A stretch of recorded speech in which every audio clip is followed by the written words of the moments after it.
Ambadin anga foli ni tamni be aw be la jelenye aw mun be na be mali kono ya mali dewu ani mali dewu mun be nu be jamana ko kan anga foli ba be obi anga video be talike femi kan o be la jele be min shidon o ye jumen o ye kuma mun be nu be réseaux sociaux sans fait bi ni nye be ba kalama ni nye be bora kalama o ye jumen ka fo min ye Oustaz Mahamoud Dicko ye n'ale ye Haut Conseil Islamique ɲɛmɔgɔ ye ale ni million 50 u bɔra réseaux sociaux sanfɛ k'a fɔ ko million 50 ko Soumaïla Kuboyi Mayiga ye million 50 bila ka na d'a ma ko million 50 bilalen ka na d'a ma a ye million 50 lasegin k'a fɔ u bɛna meeting min kɛ ko k'a do o meeting dafɛ ne balimaw an ka bi baro bɛɛ o de kan an badenw an b'a jira u la k'a fɔ fɔlɔ meeting min n'a labɛnnen don Oustaz Mahamoud Dicko a ye min fɔ o de ye ko dugawu bɛna taa kalan ko dugawu bɛna taa kɛ jamana ye n'o ye faso ye mais an balimaw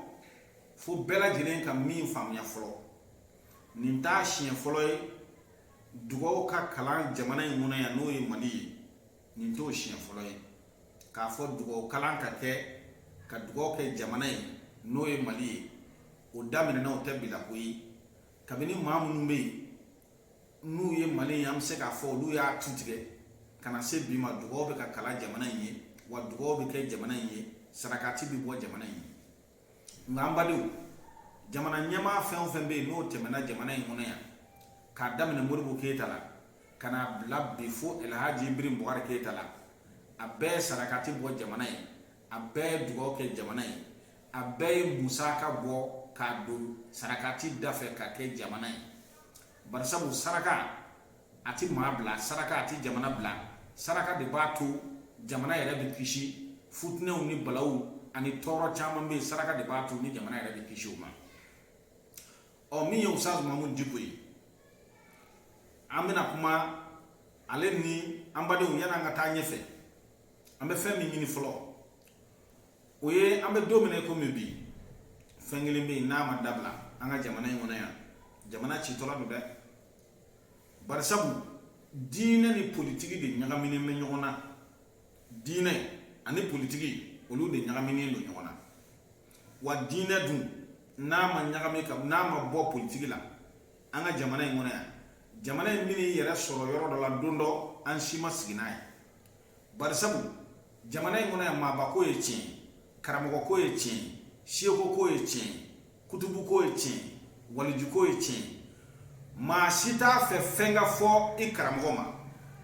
maa si t'a fɛ fɛn ka fɔ i karamɔgɔ ma ni jamana b'o cogo la maa t'a fɛ fɛn ka fɔ i karamɔgɔ ma karamɔgɔ dun da min da don politiki la an y'a ye nin ko ninnu daminɛna kabini waati jumɛn ka diinɛ ani politiki k'a bɛɛ don ɲɔgɔn na a daminɛna kabini waati jumɛn an bɛ se k'a fɔ nin daminɛna ka fanga don a la k'a sinsin o daminɛna Amadu Tumani Ture ale ka waati ka na se coup d'état kɛlen kɔfɛ san 2013 san 2013 n'o kɛra kalata ye o président kalata la a fɔra ko diinɛ ɲɛmaaw k'u dabɔ politiki la diinɛ ɲɛmaaw ko olu t'u dabɔ politiki la diinɛ ɲɛmaa dɔw ko olu bɛ u dabɔ a la u bɛ sugandili kɛ ni maa min ka di maa min ye i ka votew ye o waati candidat o tun tɔgɔ ye diinɛ ɲɛmaa minnu bɛ yen n'u ye déclaration kɛ u ko anw bɛɛ lajɛlen bɛ vote maa min ye ani Mali danbetigi ani Mali hɔrɔn ko bɛɛ lajɛlen ka vote maa min ye k'o ye Elhaji Ibrahim Boubacar Keyita ye ka b'o waati sina sɔrɔla diinɛ ɲɛmɔgɔw la minnu ko aw ye kala ta Elhaji Ibrahim Boubacar Keyita ye candidat kun ka ca yɔrɔ wele ma bila k'u ka vote maa minnu ye olu n'u nɔfɛmɔgɔw olu tɛna kɛ o diinɛ ɲɛmɔgɔw fɛ o waati dɛ kabini o waati dɔgɔyali ma daminɛna kabini o waati nenini daminɛna kabini o waati jɛbɛli daminɛna min ka di min ye o b'o fɔ diinɛ ɲɛmɔgɔw ka d'a kan u da donna politiki la o waati a nana fɔ ko a bana ta diinɛ ɲɛmɔgɔw k'u dabɔ politiki la n'u m'u dabɔ politiki la sekow ni bonya de ka kan sekow ni karama de ka kan nka n'u da ma bɔ politiki la u bɛna fɛn dɔ mɛn min man ɲi o waati lagosi caman daminɛna an ka jamana in kɔnɔ yan lagosili suguya bɛɛ lajɛlen kɛra barisabu diinɛ ɲɛmɔgɔw y'u da don politiki la waati min ni diinɛ ɲɛmɔgɔw y'u da don politiki la u da tɛna se ka bɔ a la bilen ka d'a kan fɛn dɔ bɛ yen fo k'an k'o fɔ dɛ an ka tiɲɛ fɔ ɲɔgɔn ɲɛna imama ale tun bɛ anw ka jamana in kɔnɔ yan imama bi yan a tɔnwulu bi yan ɲɛmɔgɔ b'a la mun de nana ni haut conseil islamique sigili ye an ka tiɲɛ fɔ ɲɔgɔn ɲɛna parce que Soumaïla Boubèye Maïga ko ani haut conseil mɔgɔw ka sigi dɔ la homosexualité ko kuma na k'olu de ye haut conseil islamique sigi o kuma min filɛ nin ye n'a y'a fɔ ɲininkali kɛra a la a y'a jaabi o kuma e bɛ fɛ ka diinɛ ɲɛmɔgɔw fara wa i bɛ fɛ ka haut conseil ci wa a k'olu de ye haut conseil sigi o bɛ mun ko fɔ o kɛra depuis Alpha Umaru Kunare ka waati la o y'a sɔrɔ imama bɛ yen ɲɛmɔgɔ b'o la silamɛ bɛɛ lajɛlen bɛ o kɔnɔ silamɛ bɛɛ lajɛlen bɛ kuma ni o tɔgɔ ye o y'a sɔrɔ o bɛ yen gɛlɛya foyi t'a la mais mun de nana kɛ min ye waati autorité ɲɛmɔgɔw ye olu ye fɛɛrɛ dɔ sɔrɔ ka tɔnkulu wɛrɛ sigi min tɛ imama ye k'o tɔgɔ da ko haut conseil islamique k'o ka kɛ kulu ye kulu min ni alisilamɛw ni état bɛ se ka ɲɔgɔn sɔrɔ o sira fɛ ka se ka u ka ci lase cogo min alisilamɛw ma k'o ka k'o ye o dun y'a sɔrɔ imama bɛ yen ne badenw kabini o waati silamɛya farala kabini o waati politiki commencera ka don Mali alisilamɛya yɛrɛ kɔnɔ an bɛ yɔrɔ min na sisan an yɛrɛ t'a dɔn bilen an b'an komini an b'an jamini fo k'an ka tiɲɛ fɔ ɲɔgɔn ɲɛna dɛ tiɲɛ fɔ ɲɔgɔn ɲɛna tiɲɛ fɔ i teri a tɛ teriya san nka a bɛ teri ɲɛ bilen dɛ donc politiki a nan'i yɛrɛ sɔrɔ an ka diinɛ kɔnɔ sisan i bɛ ka diinɛ ɲɛmaa dɔw y'a sugandi 2013 mais 2018 olu ko k'olu sen t'a la bilen u bɛna tugu jɔnni kɔ sisan finalement u ni mɔgɔ wɛrɛw bɛ ka ye ɲɔgɔn fɛ mɔgɔ minnu tun bɛ yen n'olu y'u sinaw ye n'u ko El Hadji Ibrahim Boubacar Keïta 2013 mais 2018 u ko ko ayi anw ni i bɛ ka tɛ bilen mais u ni mɔgɔ wɛrɛw taara ye tuguni min ye El Hadji Ibrahim Boubacar Keïta sinaw fana ye ne badenw o bɛ mun ko fɔ o b'a jira k'a fɔ n'u ni El Hadji Ibrahim Boubacar Keïta sinaw bɛ ɲɔgɔn fɛ bi mais n'olu fana ma ɲɛ sini dun u ni jɔnni bɛna tugu ɲɔgɔn fɛ finalement diinɛ min bɛ yen n'o ye jigisigiyɔrɔ ye jamana kɔnɔ diinɛ min bɛ yen n'o y'a hakilisigiyɔrɔ ye jamana kɔnɔ n'a fɔra k'a fɔ olu yɛrɛ minɛ cogo tɛ ka sɔrɔ olu la bilen ala ni politiki y'a sababu ye olu yɛrɛ b'a fɔ u bɛ ɲini ka juguya ni politiki mɔgɔ yɛrɛ ye an bɛ don min na i komi bi o tuma an bɛna an ko mini an bɛna taa an ja yɔrɔ jumɛn il faut k'an ko tiɲɛ fɔ ɲɔgɔn ɲɛna dɛ baden fɛn tɛ dɛ waati min na ni nin bɛɛ lajɛlen kɛra miliyɔn 50 ko kuma in a dun nana cogo di Ustaz Mahamudu Dicko an ka karamɔgɔ don an fa don an ka cɛkɔrɔba don ale de ye Mali diinɛ ɲɛmɔgɔ ye bi mais mun de nana kɛ waati min na n'u ko meeting bɛna kɛ février kalo tile 10 ne ye wele bila radio la k'a bila n ka page sanfɛ n ko fɛn ma fɔ Sherifu Sumani Madani Hayidara ɲɛna dɛ barisabu ni mɔgɔ min ko k'e bɛ diinɛ sira tagama bi ka association wele minnu yɛrɛ bɛ yen n'olu tɛ alisilamɛ tɔn na politiki ko kelen nanen filɛ nin ye politiki ɲɛmɔgɔ dɔw bɛ yen u n'u ka denmisɛnninw k'olu associer o dugawukala min bɛna kɛ ou bien o meeting min bɛna kɛ k'olu associer o la k'a sɔrɔ fɛn ma fɔ Sherifu Sumani Madani Hayidara ne y'a fɔ mais a waati a ye maa caman tɔɔrɔ minnu ye kuma caman fɔ mais mun nana kɛ waati min na ni nin bɛɛ lajɛlen kɛra o kɔfɛ le 6 février mercredi Sherifu Sumani Madani Hayidara bɛ Sénégal Ustaz Mahamudu Dicko y'a wele k'a fɔ a ye ne ka kuma in kɔfɛ ko meeting dɔ bɛna kɛ k'a tɛ se ka k'a kɔ Sherifu Sumani Madani Hayidara bɛ Sénégal n b'a kalama a ka santé a bɛ o de la an bɛ don min na i komi bi farikolo ma jo Sherifukɛ ko k'ale tɛna bɛn n'a ye mais a bɛ wele bila k'a fɔ a ka maa bɛɛ ye k'u ka y'a kɛnɛ kɔnɔ Dicko ye mun fɔ a ye Dicko ko meeting in labɛnni alisilamɛya ka kelenya a dabɔkun y'o ye Dicko ko meeting in labɛnni a dabɔkun ye mun ye jamana ka kelenya silamɛw ka fara ɲɔgɔn kan an ka yafa ɲɔgɔn ma ka dugawu kɛ jamana fɛnɛ ye ni mɔgɔ min ye nin fɔ k'i bɛna dugawu kɛ jamana ye o tuma jamana dun fɛnɛ de sigilen don bɛɛ lajɛlen kama n'i y'a mɛn état sigilen don bɛɛ lajɛlen de kama donc jamana bɛ musaka d'i ma jamana bɛ wari d'i ma mun de nana kɛ an ye kunnafoni bɛɛ lajɛlen dafalen sɔrɔ k'a fɔ Ustaz Mahamudu Dicko i y'a dɔn ani IBK tun fujurunen don ɲɔgɔn kɔrɔ bɛɛ lajɛlen bɛ o kalama n y'o fɔ a ye sisan barisabu olu ye IBK sugandi 2013 nanda do o kele o kun bela jele na bi ani dina nyama wara munu be nu fujunne no IBK koro netina nda do o kele kun na bi ngamuna diko ni IBK fujunne do nyomoro aye diko ye IBK de weli ka fwae aywa jamana kodo akaka ni dugo be na ke jamana faso yi o abeke joni abeke jamana kono de be de o IBK dunye le père de la nation ambe domi ko bi jamana kono de be la jele fa de IBK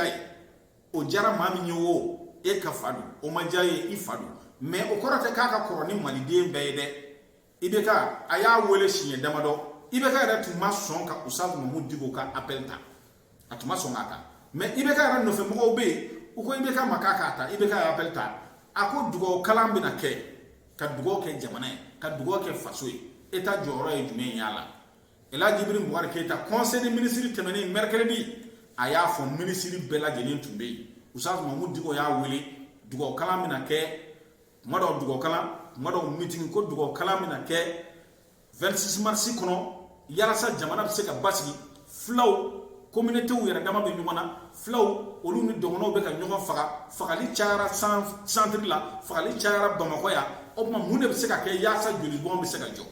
eni ni fora jamana nyema sebe fen o fen munu temena olu du salaka bo fora salaka me bo mali fen bela o sécurité chité kadam ne gardi bla kana bla gendarmerie la kana bla police la a sécurité ti chité ni sanwosa jamana nyema mi be ndado na be ke sisa a saraka bep me bo ka dugo ke angal la kana bawi ka dugo ke jamana saraka ti de be mo kishu saraka be bo jien fambe oni no fora IBK ya fo conseil des ministres la o Soumaïla Boubé Maïga ale ma kena yere o ama ke na fo suro fen dila ma kena yere de IBK de ya fo e conseil des ministres la ministre be nyana otuma ba nyini fe mamu digo ye nwele ayeni fo otuma iku accompagne iku deme o mi ye premier ministre ye ale fenenye Usaz Muhammad Diko wele akile na wele aya fo anyana ako Usaz Muhammad Diko jamana nyama ko ay wako angi accompagner o ma mina million bi duru dima Usaz Muhammad Diko warbia ni bi na mina obi ni bi mo ko bilaka na mina obi na bi ta dima so akoko ko ta warda maso kabini ye ne balemo